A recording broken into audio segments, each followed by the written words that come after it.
4월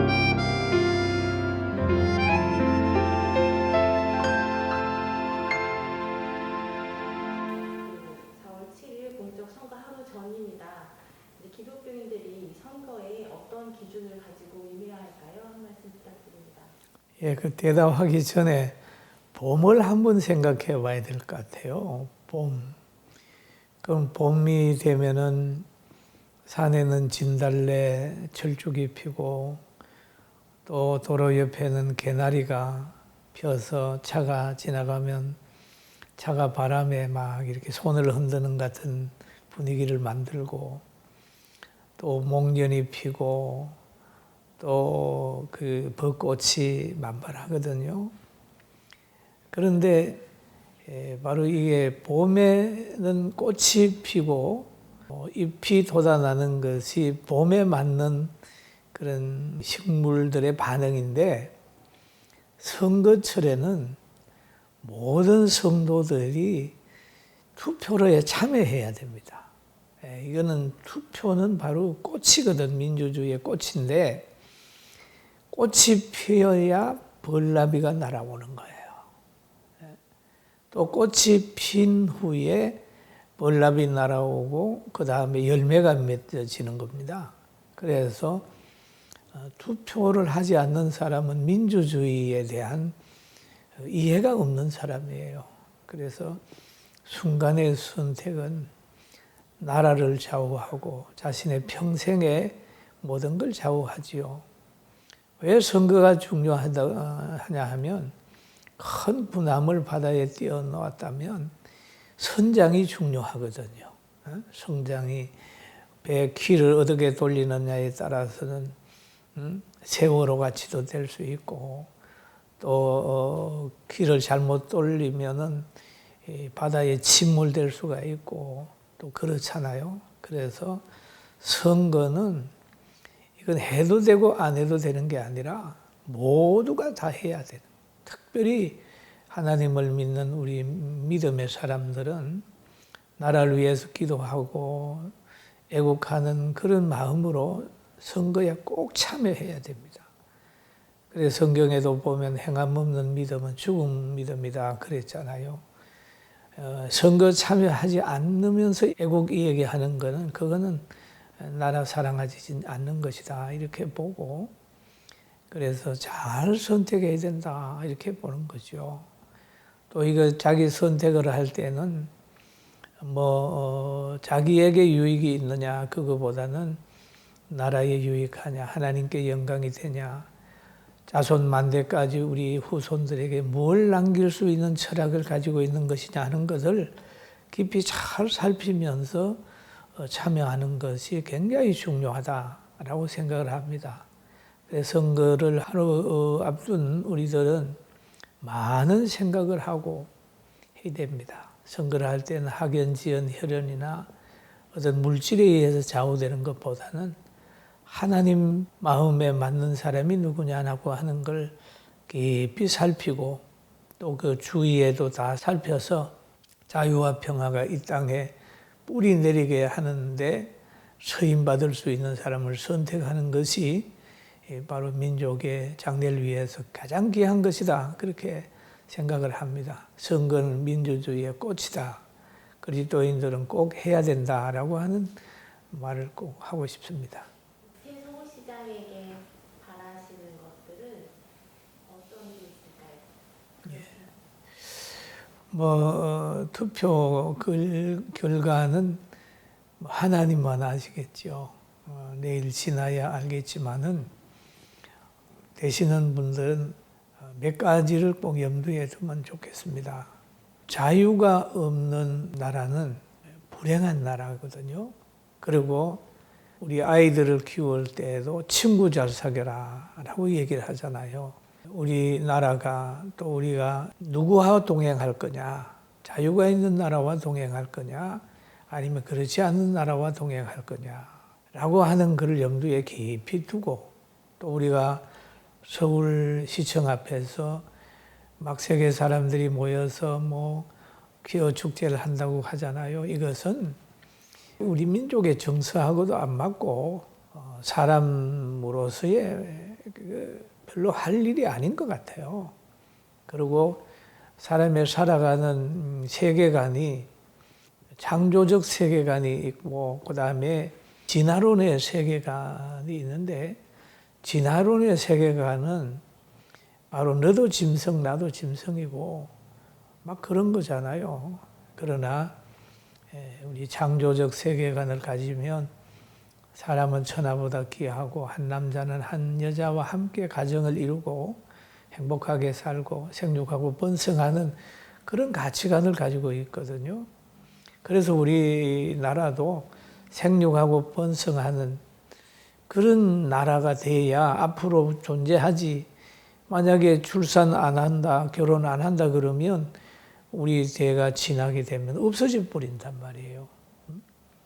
그러니까 우리는 그리스도인들의 세계관, 또 바른 세계관을 가지고 개어 축제나 또 공적으로 기간에 무슨 성경책을 못 보게 거두었다라고 하는 말을 들었는데 그건 절대 있을 수 없습니다.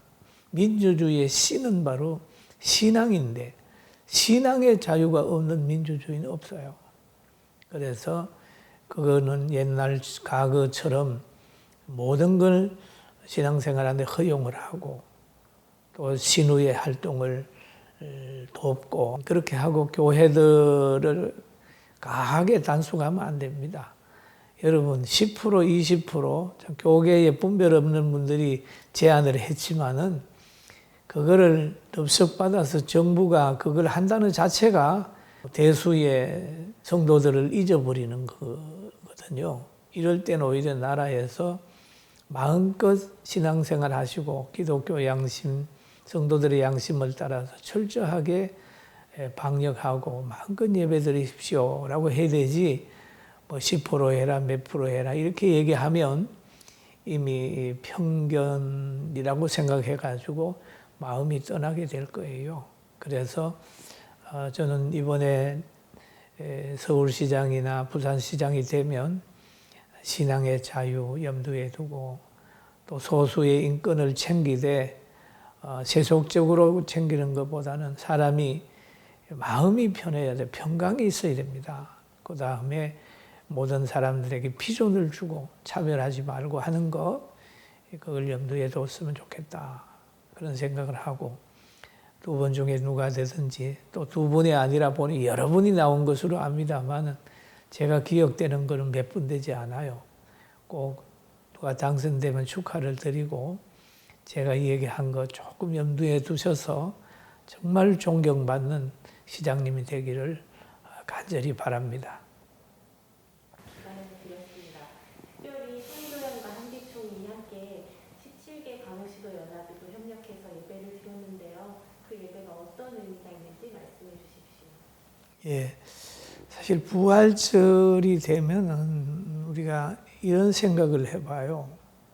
예수님을 십자가에 못 박았던 이들은 예수님이 평소에 하신 말씀을 기억을 했어요.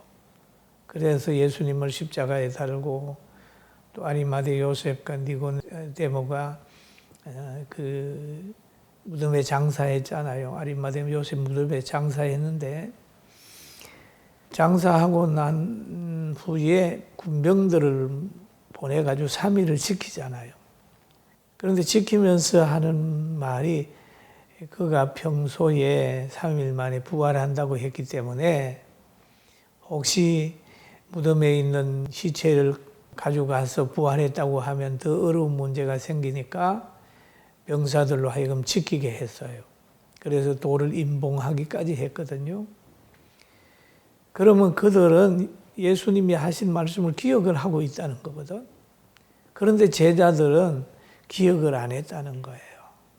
기억을 안 하고 유대인들이 두려워서 바로 문을 닫고 벌벌 떨고 있었을 때 예수님이 부활하신 예수님이 오셔서 너희에게 평강이 있을지로다 라고 한 말씀이 성경에 기록이 되어 있거든요.